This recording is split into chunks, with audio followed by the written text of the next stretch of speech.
Bom dia. Olha, o tempo que tá horrível hoje, Deus me livre. Olha só, o tempo tá bem brabo aqui. Tá neblinando, tá horrível. Bom, gente, as pessoas falaram que tá ficando muito escuro meus vídeos. Mas como eu ainda tô aprendendo isso, eu vou tentar falar debaixo da luz. Como eu tava falando pra vocês, hoje assim, eu tô indefinida. Tô meio na depressão, tô meio desanimada. Ao mesmo tempo, eu tenho que me animar por causa das minhas bebês. São 8 horas agora, eu acabei de colocá-las na creche. Aí eu já dei um jeitinho em casa. A gente tá aqui na minha sala, ó. A gente tá aqui na minha sala, o tapetinho delas, os brinquedinhos delas, ali em cima, ó. Meus gatinhos, né? Meus gatinhos aqui, ó, minhas gatinhas. Tem, ó, Bel, Lia, Pantera e a mãe, Belinha. Belinha dorminhoca. Então, eu vou falar hoje coisas sobre mim. O que eu tô sentindo. Cara, eu não consigo entender certas pessoas. Hoje, como eu sou mãe, eu não consigo entender mesmo o que passa na cabeça das pessoas. Eu fico pensando assim, cara, eu sendo mãe, eu jamais vou abandonar minhas filhas, sabe? Aconteça o que acontecer. Tem uma diferença muito grande de você concordar com a atitude, você apoiar seu filho ou a pessoa, que nem eu. Eu apoio muitas pessoas, eu tô aqui, se precisar de conversar, de ajuda, se eu puder ajudar, eu vou ajudar, se puder aconselhar, eu vou aconselhar. Se precisarem só dos meus ouvidos, eu tô aqui pra ouvir. Mas só que o que acontece? Tem uma diferença grande. Eu apoio você.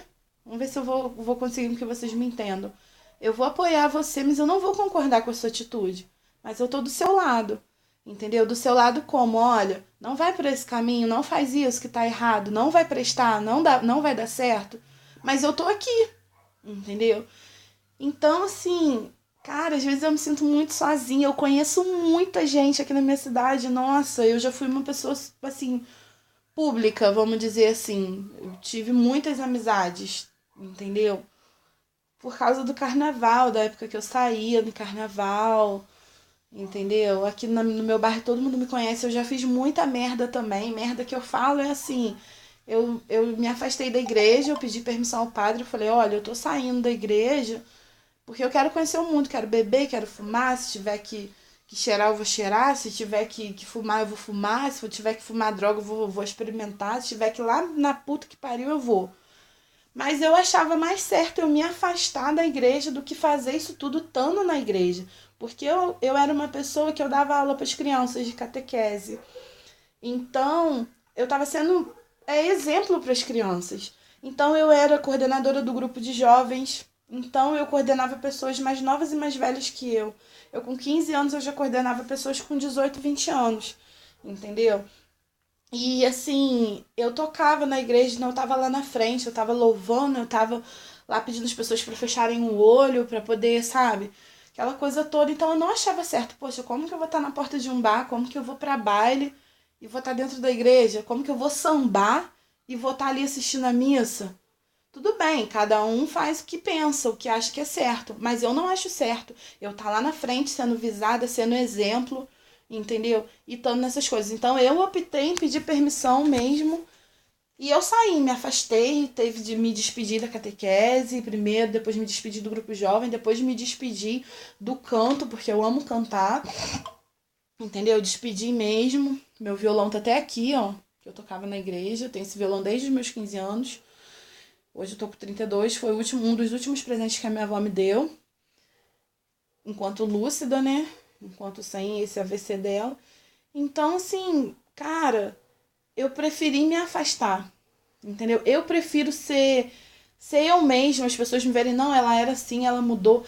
E as pessoas julgavam, porra, mano, você saiu da igreja, agora você tá louca, você chega de madrugada, eu subia o morro a pé 4 horas da manhã, chapada, mamada. Mas sabe, era o meu dinheiro, era o meu suor. Eu chegava mesmo, eu trocava plantão às vezes para poder ir pra zoada. E depois eu vi que não era nada daquilo. Eu curti, tudo, mas passou, entendeu? Uma coisa que eu gosto muito hoje em dia é o carnaval. Eu amo assistir na televisão. Se eu tivesse que ir pra lá, eu assistiria. Mas com as minhas crianças não tem condição de passar a noite acordada vendo escola de samba. Mas eu amo. Eu amo minha Beija-Flor de Nilópolis. Futebol, eu amo futebol. Quantas vezes eu já fui pro Maracanã, na época que tinha geral, entendeu? Os outros jogavam xixi lá de cima, entendeu? Meu primeiro jogo que eu assisti, eu sou flamenguista, mas o primeiro jogo que eu assisti foi Botafogo e Fluminense. Mas porque eu queria estar lá dentro do Maracanã, eu queria ir lá. Que nem eu tinha vontade, o meu avô que faleceu, ele era vascaíno doente. Eu tinha curiosidade de ir em São Januário, eu fui assistir um jogo do Vasco, porque eu queria estar lá. Então, assim, eu queria andar de lancha. Eu tirava aquele meu dinheiro, sabe, de 13º, e falava, mãe, vou passear. Quando eu ligava pra minha mãe, ou quando minha mãe via as fotos, minha mãe, caraca, você foi pro Rio sozinha, você não me avisou. E aí eu já tinha andado de lancha, já tinha passado debaixo da Ponte Rio. E eu tinha essas loucuras. Pô, eu vi o Pão de Açúcar na televisão e falava, caraca, vou ir lá. E eu ia. Só que na época que eu fui, os meus 18 anos, não tinha tablet, não tinha celular, assim, de câmera para tirar foto. Então, muito desses lugares eu não tenho registro. E eu me arrependo muito disso, porque eu podia ter posto um filme na máquina e ter tirado a foto. Podia ter gasto um pouquinho mais, entendeu? Ter comprado um celular melhorzinho, porque naquela época celular de câmera era só de rico, entendeu? Eu tô falando de 2007, entendeu? De 2006, 2007. Então, assim, eu fico pensando, cara, formatura, eu não pude ir na minha festa de formatura de terceiro ano porque eram R$ 100 no decorrer do ano, era acho que coisa de 10, R$ 20 por mês, e eu não pude ir porque o meu pai não teve condição de me dar esse dinheiro para pagar. Eu fui na formatura, que só para pegar o diploma, mas na festa mesmo eu não fui. Eu não sei como que é uma festa de formatura. Entendeu? Quando eu saí, eu me formei em 2005, 2006, fui trabalhar fora, de carteira assinada. Com 3 meses que eu vi que eu ia ficar na empresa, eu já comecei meu curso de enfermagem. Já fiz auxiliar de enfermagem, que era o que eu sempre quis fazer. Entendeu? Cuidar das pessoas no hospital, cuidar de doente, entendeu? Cuidar mesmo. E depois que eu comecei a enfermagem, eu fui deixando isso tudo de lado. Entendeu? Eu ainda saí, sim, em carnaval, ainda sambei muito, ainda bebi muito, fumei muito. Mas já não era aquela coisa. Minha vida era me dedicar a essa parte até entrar o tal do homem. Porque a gente, que é mulher, a gente é bicho muito besta. A gente perde oportunidades por causa de homem. Eu no meu caso, eu deixei certas coisas do meu curso que poderia, sabe, ter me ajudado muito, certas especializações, para poder sair com o homem, para poder dormir com o homem que foi o meu primeiro marido, entendeu? Então, assim, eu fiquei 1 ano com ele, entendeu? A minha formatura ele me levou, mas, tipo, o meu anel, a participar mesmo dali, o meu anel de formatura de enfermagem e tudo mais, eu tive que pegar tudo depois, sabe? Porque eu tava tão focada em ser esposa, sabe, em ter a minha casa, que eu morava na casa dele e tudo, que eu acabei perdendo muita coisa. E assim, eu cheguei a deixar de pagar, eu tenho que acertar o meu Corém, entendeu? Eu tenho que acertar tudo direitinho hoje em dia, mas eu acabei me anulando e depois não deu certo. E aí depois disso, eu vim para casa dos meus avós, morei no onde eu fui criada, em vez de eu sossegar o pé aqui, não, conheci o meu ex-marido. Aí nós vivemos juntos, eu dançava num grupo de funk, a gente optou em dançar músicas de funk, sem putaria, sem muito movimento assim obsceno, sabe? Era As Envolventes, o nome do grupo, era muito maneiro. Era eu, uma amiga minha Jéssica, amiga minha Rayane e a Tamara. Era muito legal, a gente se apresentou em vários lugares da cidade. A gente ganhou um concurso muito doido que não deu em nada. E prometeram dinheiro pra gente, mas a gente não chegou a receber. Então, assim, eu já fiz de tudo um pouco, entendeu?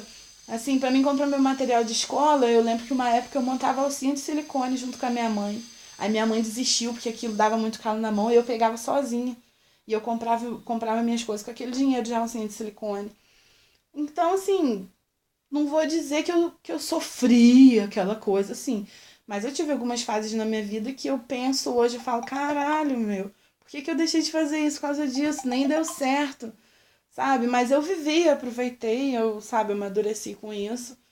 Aí, tipo, fico imaginando também, porra, deixei, sabe, foi escorrendo pelas mãos, sabe? Eu me casei, sabe, na igreja católica, tive a benção do padre, tive a benção do pastor, fiz a festa, paguei tudo, comprei aliança e eu que fiz tudo. Ele só entrou mesmo com a cervejada. E tipo, não deu em nada pra depois eu, sabe, sei lá, eu engordei, fiquei pesando 140 quilos. Entende? Fiquei assim horrível, não me sentia bem, porra, não era mãe, não era nada. Tava gorda daquele jeito, malhava, dançava. Ai, doideira. Aí, sabe, a gente terminou de uma forma muito ruim. Ele pegou minhas coisas, jogou aqui, falou que eu traía ele. Porra, o cara trabalhava longe, o cara não me dava atenção, o cara não tava nem aí, sabe? E, tipo, eu emagreci um cadinho e falava, pô, você tá gostosa, como quem diz. Tava bem ruim, você é gorda. Eu sempre penso assim, sabe? Então, pô, o cara não dava valor nenhum, aí jogou minhas coisas ali na casa da minha mãe, eu desempregada. Me deu R$ 90 pra eu passar, entendeu? Pra eu me ajeitar. Aí na época eu até arrumei um emprego no shopping. Aí depois fui pagar aluguel, entendeu?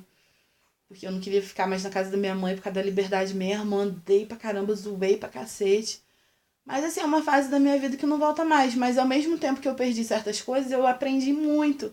Porque você vê, com isso, eu me afastei da área de enfermagem. Eu trabalhei, eu trabalhei primeiro numa clínica de idosos. Eu me especializei em geriatria, a verdade é essa. E eu gostei muito. Nossa, como é bom cuidar de velho, cuidar de idoso, como é bom, como eles são sábios, sabe? Como que na lucidez deles e como quando eles estão desorientados a gente aprende também, sabe? Então, assim, eu trabalhei na extinta clínica solar, ficou me devendo aí R$ 1.000, até hoje nada. Nem vou receber esse dinheiro, a gente tinha carteira assinada lá, até hoje não recebeu, teve que botar na justiça. A mulher é muito safada mesmo. E trabalhei também, eu vou falar o nome dos lugares, não vou identificar quem. Se alguém daqui da minha cidade ver, vai saber de quem que eu tô falando, mas eu não tô nem aí, não tô falando mentira. E depois da Solar eu trabalhei no Abrigo Amor a Jesus, que, olha, se um dia eu vou voltar pra lá. Lá é maravilhoso. Apesar deles falarem, que lá são os espíritas que cuidam, aqui na minha cidade tem muito disso, muito preconceito. São os espíritos que cuidam, pra que você vai lá? Eu amei, foi o melhor lugar que eu trabalhei na minha vida. Não assim, eles sempre andaram certinho, pagamento tudo, mas, sabe, eu aprendi tanto com os idosos de lá, com as pessoas de lá, foi maravilhoso. E aí eu cheguei a fazer serviço assim de acompanhante no Raul Sertã, que é o hospital municipal daqui. Fiz estágio lá, foi maravilhoso também, entendeu? E eu amo ver sangue, eu amo ver osso pra fora. Eu amo ver, assim, não tô dizendo que eu gosto da morte, gente, mas eu amo ter aquela adrenalina de salvar a vida, sabe? E eu gosto também daquela decepção de quando você perde uma vida também, porque aí ali você vê o quanto você lutou, ali você vê o quanto você é nada. Então, assim, não é que eu gosto de perder ninguém, não, pelo amor de Deus. Olha que eu já perdi muita gente no meu braço, principalmente idoso. Mas, sabe, eu aprendi cada coisa com isso. Eu amadureci tanto.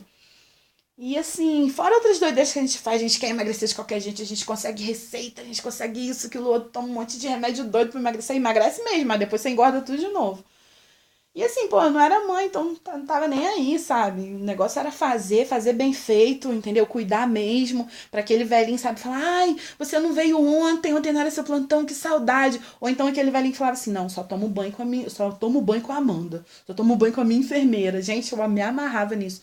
Às vezes me ligavam, Amanda, você vai ter que vir aqui. Eu falava, gente, mas eu não posso. Fulano não quer trocar o curativo, eu tinha que ir correndo. Sabe, era maravilhoso, eu amo isso. Trabalhei na São Vicente também, que é a casa dos pobres daqui da minha cidade. Eu amei. Só o que mata ali são as freiras, entendeu? As pessoas que dirigem ali, entendeu? Pelo menos na época que eu trabalhei, era o ó, porque aquelas freiras pensam que são assim, são braço direito de Deus. Nunca pensei, nunca, entendeu? Só vocês vendo. Entendeu? Tem muito dessas coisas aqui. E trabalhei também no Unimed. No Unimed eu fiquei um mês, foi uma experiência muito ruim de hospital particular. Ali, a pessoa que tá pagando, se virar e falar assim, ai, não fui com a cara dela, tu é mandado embora. Tu é. E fiz vários serviços também em outros hospitais daqui particular, e fui muito bem tratada e trabalhei direitinho, entendeu? Agora, Assim, a minha vida na parte da área de saúde foi maravilhosa. Posto de saúde, tudo que eu trabalhei, graças a Deus, sempre me dei bem. E assim, teve uma época da minha vida que eu me enrolei bastante, porque eu puxei a minha avó é muito compulsiva com dinheiro, com comprar as coisas. Eu fui assim também, nossa, eu me enrolei pra caramba com cartão, com tudo, tive que cortar tudo, entendeu? Depois que eu me acertei minha vida financeira todinha, que eu já não devia mais ninguém, que eu acertei tudo. É, tipo, separei, acabou com a minha vida. Fiquei devendo, entendeu? Mas assim, não vem ao caso. Graças a Deus, Deus me deu força, trabalhei, paguei e tô tranquilo. Mas assim, eu tô falando isso tudo porque eu fico pensando muito nas oportunidades que a gente perde. E assim, a gente tem que aprender a não se lamentar. A gente tem que aprender a tirar coisas boas disso, sabe?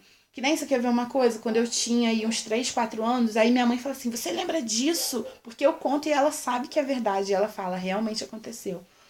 A minha mãe morou com o pai do meu irmão, ele era policial. Pensa num policial ruim, um ser humano ruim. Era o pai do meu irmão. E assim, hoje em dia eu perdoei, entendeu? Perdoar não é esquecer. Você tem que perdoar sem lembrar com raiva, com mágoa da pessoa. Então eu digo que eu perdoei, mas assim, se eu começar a falar muito, eu acho que eu não perdoei direito, não, porque eu sinto muita raiva das situações. Então, o pai do meu irmão, ele veio, montou uma casa pra minha mãe, e a minha mãe tinha só eu, e aí minha mãe foi morar com ele, minha mãe apareceu grávida dele.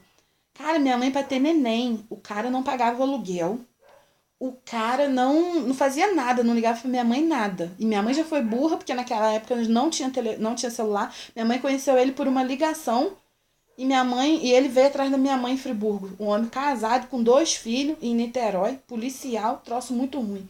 O homem chegava aqui, o homem falava assim: Ah, enchia a geladeira de coisa gostosa.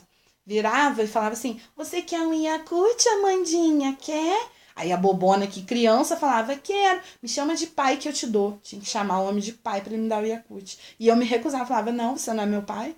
E ele me beliscava, sabe? Pegava aqui de baixo, aqui, ó, que eu sempre fui gordinha, me beliscava, mas doía, eu sinto a dor até hoje, só de lembrar. Que homenzinho ruim, rapaz. Aí ele tratava minha mãe, aí eu chorava, ele falava: Essa menina sua é mimada. Falava com a minha mãe. Você tá pensando que minha mãe tomava partido meu? Minha mãe ficava era do lado dele e ainda me botava de castigo, tá? A pior fase da minha vida, acho que uma das piores fases da minha vida, acho que foi essa, de quando eu era criança na mão desse homem. E outra, fora as coisas que eu não lembro, entendeu? Tipo, eu lembro que a gente foi pra casa dele em São Gonçalo, num lugar chamado Columbandê. E aí a mãe dele era muito macumbeira, tinha um quartinho lá que não podia entrar de jeito nenhum. Tinha uma árvore que eu subia pra brincar. A velha era perturbada também, velho. A velha ferviu feijão, sei lá o que que era, mas eu lembro que era muito quente. Eu era criança, eu não tinha entendimento disso. Eu tinha 4 anos, porra. Porra, a mulher me dava comida quente na boca, mandava eu comer. Ficava com a boca toda queimada. Você pensa que minha mãe tomava partido? É ruim, meu filho. Minha mãe queria, era, acho que. Vocês sabem o que, né? E aí eu não sei o que passou na cabeça da minha mãe, não sei se era porque ele era policial, sei lá o que que era. E minha mãe, ó, Deus me livre. Aí eu lembro dessas coisas, eu fico, sabe, eu falo, caralho, mas graças a Deus eu tô aqui. Mas o homem era muito ruim. Uma vez a gente aqui, aí depois eu vou mostrar a minha casa pra vocês, o terreno do meu avô, onde eu moro.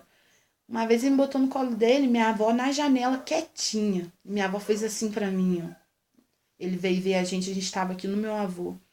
Você acredita que o homem tá me comendo no beliscão, beliscando minhas coxas assim, ó. Minhas coxas assim, perto da minha virilha. Beliscando assim, eu sentindo dor. E ele falando: Não chora no meu ouvido, não chora, sua peste ruim, não chora. E a minha avó viu, minha avó passou no cabo de vassoura. E minha avó falou: Você não belisca a minha neta, não! Você não belisca, não. Minha avó é evangélica. Minha avó não xinga, minha avó falando: Você não belisca a minha neta, não, que eu vou te matar, seu desgraçado. Aí minha avó e meu avô, sim. Eles sempre tomaram partido de mim. Não gosto nem de falar muito deles, porque eu não sei o que seria de mim sem eles. Eu falo com eles, meu avô fez 70 anos agora, em agosto, e minha avó fez 70 em março. Mesmo ela com AVC, mesmo ela na loucura dela, depois na lucidez dela, eu não me vejo sem eles. Eu peço muito a Deus para Deus dar mais 30 anos para eles. Peço mesmo. Entendeu? Que aí com 30 anos, com eles com 100 anos, eu vou estar com os meus 60 entendeu? E minhas filhas vão estar com 30. Então, assim, a minha avó e meu avô são excepcionais, entendeu? São excepcionais mesmo. E, assim, eu fico lembrando dessas coisas, eu falo, caralho, tinha necessidade de eu passar por isso? Tinha necessidade da minha mãe não tomar partido pra mim? Não tinha, cara, porque ela é minha mãe, mas mesmo assim nunca tomou. E eu lembro também que depois esse homem morreu, depois minha mãe conheceu o meu pai hoje, depois esse homem morreu. E eu lembro que esse homem morreu, chegou a notícia que esse homem morreu, eu dei graças a Deus. Eu falei, graças a Deus essa peste ruim morreu, ninguém mais vai sofrer na mão dele. Esse homem, eu vou te falar, ele deve ter até abusado de gente, gente. Entendeu? Deve ter abusado até de gente. Entendeu? Eu, quando era pequena, tinha assim uns 9 anos, eu sofri um abuso de uma pessoa. E assim, graças a Deus não teve assim penetração, nada não. A pessoa só me passou a mão mesmo. Mas assim, eu fico imaginando essas crianças que sofrem com isso, cara. Deve ser uma barra. E outra, quando eu sofri esse abuso, eu com 9 anos eu já tinha virado mocinha. Já tinha menstruado pela primeira vez. Então eu já tinha um peitinho, já tinha, sempre fui bunduda, sempre fui gordinha. Então você imagina você dormindo de bruça e depois sentir uma mão grande passando pelo seu corpinho. O que eu não pensei? A sorte que eu sempre fui esperta. E aí eu gritei na hora e comecei a chorar. E, tipo, contei pra minha mãe. Minha mãe não tomou partido de mim. Minha mãe foi falar lá e as pessoas, parente lá, falou que eu que tinha feito isso. Que a culpa era minha, que eu devia estar instigando há muito tempo a pessoa. E depois disso,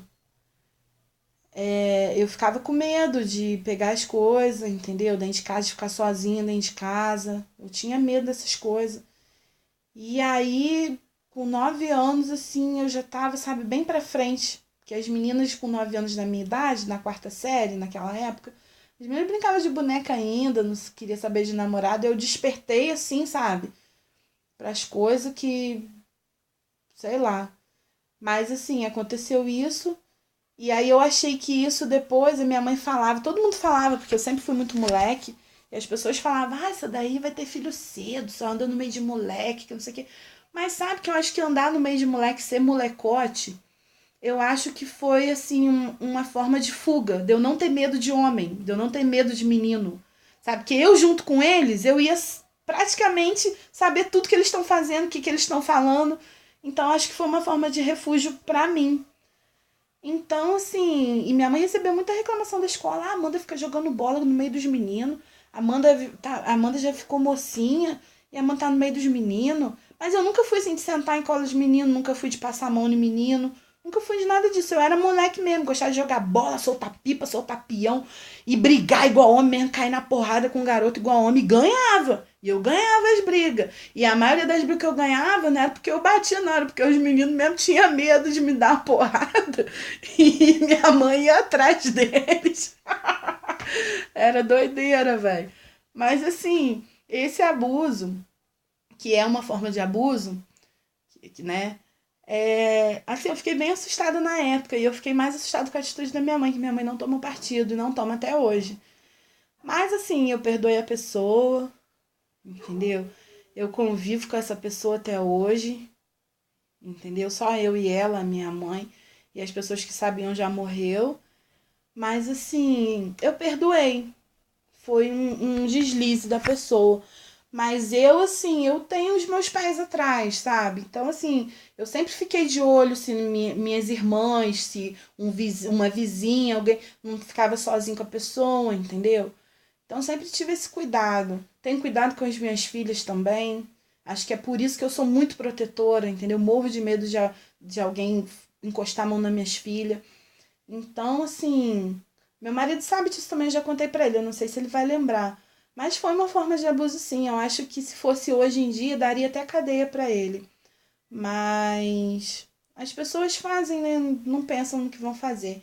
E outra, eu com 9 anos, eu já tinha um corpo de uma mulher, então, né, não justifica, né? Mas também é difícil, é uma situação difícil. Eu fico imaginando essas crianças que são abusadas mesmo, estupradas, sabe? Deve ser um sofrimento muito grande, porque hoje eu consigo lembrar disso sem sem muita dor, entendeu? Dói, mas não dói mais como era naquela época. Mas assim, porque eu amadureci também com o tempo, mas eu tenho muito cuidado. Eu observo muito as crianças. Eu observo muito, principalmente as crianças de 4 e 5 anos, gente, preste atenção nisso. As crianças de 4 e 5 anos, elas têm muito a nos falar, elas sabem muito. Então, quando uma criança de 4 e 5 anos chegar perto de você e falar assim: mãe, o que é isso? E apontar para algumas coisas que você não está acostumado a falar, não está acostumado a mostrar, não está acostumado a ouvir, a ver na sua casa. Vocês prestem atenção, mãe. Vocês prestem atenção, porque 4, 5 anos a gente fala, mas não sabe de nada.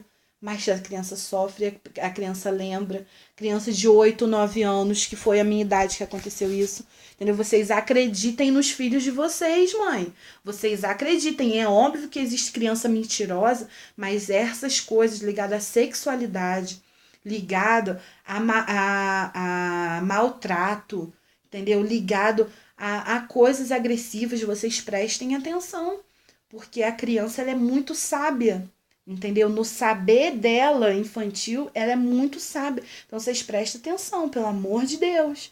Entendeu? Que nem vocês querem ver uma coisa, a minha filha, a Serena, mais nova, tá com 1 ano e 10 meses. Serena chegou em casa falando, vá pra merda. Eu falei, ela não aprendeu isso aqui em casa porque eu xingo, mas não falo vá pra merda. E aí eu fiquei observando o jeitinho dela e eu fui na creche, são os amiguinhos. Eu falei, não são os amiguinhos não, não sou boba. Aí eu avisei. Eu falei, olha só, eu quero que a pessoa que falou chegue pra mim e fale. Eu não vou brigar, não vou bater, não vou. Eu só quero que observem. A minha filha fala, você fala uma vez, ela já grava. E depois a própria pessoa chegou perto de mim e falou, poxa, Amanda, eu não tava nem falando com as crianças, mas ela ouviu. Então, eu sabia que tinha sido um adulto. Que nem puta que pariu. Eu falo puta que pariu. Mas a criança vai repetir o que você fala do jeito que você fala. Entendeu? Do jeitinho. A criança tenta imitar o seu tom de voz, o seu jeito, tudo. Então ela não vai falar um puta que pariu ou vai falar qualquer outra coisa assim. Entendeu? Que nem a mulher falou assim. Ih, falou a mulher dentro do ônibus brincando com ela e ela riu para uma mulher e a outra não. E a outra falou assim, metida. Ô, metida. Ela chegou em casa e falando, mamãe metida, igual a mulher. Então, se ela ouvisse eu falando metida, ela ia falar metida igual a mim. Então, vocês observem, mãe. Observe o falar, o agir do filho de vocês. Entre 4 e 5 anos, vocês acreditem, observem e investiguem. Entre 8 e 9 anos, 10 anos, vocês observem também. Entendeu? E outra, o adolescente, a diferença do adolescente de 12 anos para lá, o adolescente sempre vai desabafar com um amiguinho, sempre vai desabafar com alguém. Então, ou então ele vai se retrair e você vai começar a ver a mudança de comportamento, entendeu? Brusca, brusca. Então vocês observem mesmo, porque ó, é muito dolorido para quem sofre, é muito dolorido porque guarda isso durante anos. E muitas das vezes, gente, não acontece o que aconteceu comigo. Muitas das vezes essa pessoa vai ser enterrada, vai morrer com essa mágoa, com essa dor. Porque ninguém acreditou nela, porque ela não teve liberdade de falar sobre isso com os pais ou com qualquer outro da família. Os meus avós sabem. O meu avô, se eu tocar nesse assunto com ele, meu avô chora até hoje. Que meu avô falou, Amanda, eu não sou seu avô de sangue, te peguei no colo, eu trocava sua fralda. Eu nunca passou isso pela minha cabeça. Como que uma pessoa, você com 9 anos, você já sabendo que você poderia falar, ainda correu o risco ainda. Entendeu? Então, gente, observem. Olhem, investiguem, ouçam os seus filhos, pelo amor de Deus, porque isso é muito sério. Às vezes uma outra criança desabafou com a sua filha, com o seu filho, entendeu? Às vezes fala, mãe, lá na escola tem um amiguinho que é favelado. Gente, preste atenção no que esse amiguinho favelado, entendeu?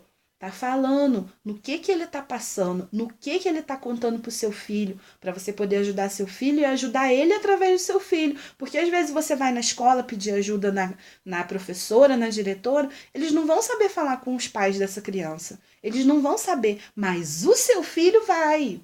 Porque aquela criança confia no seu filho. Então você vai malhando, amaciando o caminho. Conversa com seu filho. Eu tô falando isso, eu não sou mãe de criança grande, não. Eu tenho 2 bebês, eu tenho muito que aprender. Mas eu tô falando por experiência própria. entendeu? Porque quando eu tinha os meus 11 anos, que eu desabafei isso com uma amiga minha, a minha amiga falou pra mãe, e a mãe virou pra mim, começou a me olhar diferente, eu via que ela me olhava diferente. E a minha amiga me dava conselho, falava, Amanda, conta pros seus avós, conta pro vovô e pra vovó, que eles não vão contar pra ninguém, não. E quando eu contei pro meu avô e pra minha avó, saiu um peso de mim. A minha avó me protegeu, o meu avô me protege até hoje, entendeu? Então, precisa contar para alguém da família, precisa contar para o amigo, vocês precisam saber seguir o caminho do filho de vocês, não precisa cortar a amizade dele, entendeu? Ai, meu Deus, se meu filho for na casa de fulano também vai ser abusado, que não sei. Gente, vocês não sabem quem que abusou, quem que fez, vocês só sabem da situação. Então, vocês orientem seu filho. Aconteceu isso, meu filho? Aconteceu, minha filha? Ah, vamos chamar uma amiguinha aqui para casa? Ou então, conversa com seu amigo, fala com ele. Quem que você confia? Será que ele não tem um vovô, uma vovó, uma dinda? É assim, gente. Eu acho que é mais fácil assim. Porque você vai estar ajudando diretamente e indiretamente. Porque você não vai estar lá corporalmente, pessoalmente, mas o seu filho vai. O seu filho vai ajudar. Então, você sabendo conversar, você sabendo maliar as coisas, vocês ajudam muita gente através dos seus filhos. Muito mesmo. Vocês querem ver uma coisa? Amanda, toma cuidado! Sua filha é autista! Ela vai atravessar a rua e vai ser atropelada. Helena, olha a mamãe. Tá vendo o carro? Não pode ir na rua. Dá a mãozinha, mamãe. Vão na calçada, que na calçada o carro não sobe. Vamos. É óbvio, gente, que o carro sobe na calçada. É óbvio que pode acontecer um acidente. É óbvio que pode vir um descontrolado e subir e atropelar. Mas, gente, vamos ser resilientes. Vamos ser positivos. Helena, vem com a mamãe. Ela já sabe que ela não pode atravessar a rua sem olhar. A menina tem 3 anos. Ela olha para um lado e olha para o outro. Que nem a musiquinha da Xuxa. Entendeu? Então, vocês têm que ser sábios para tratar do filho de vocês. Ai, Amanda, mas autista não come isso. O meu filho é autista. Gente, o seu filho é autista, ele não come, ele não toma banho, ele não escova o dente. A minha filha é autista, o grau é diferente. A minha filha come as comidas do jeito dela, da cor dela, do jeito dela. A minha filha escova o dente todo dia. A minha filha toma banho todo dia, entendeu? É questão de costume. Gente, aprenda uma coisa. Se uma criança é capaz de aprender 3, 4 línguas, não é capaz de fazer as coisas mínimas de dentro de casa? Para, eu sou uma mãe protetora, mas eu deixo, caiu, levanta. Caiu, levanta. Opa, caiu, levantar. Se não machucou, não arranhou, caiu, levantar. Grandes pequeninos, procurem vídeos que incentivem cair e levantar. Procura vídeo que incentiva a fazer cocô no vaso, que nem eu tô numa luta pra Helena fazer cocô no vaso e ela não faz. Então, gente, vamos ser maleáveis, resilientes e prestar atenção nos nossos filhos. Tá bom? Um beijão pra vocês. Espero que vocês tenham gostado da live hoje.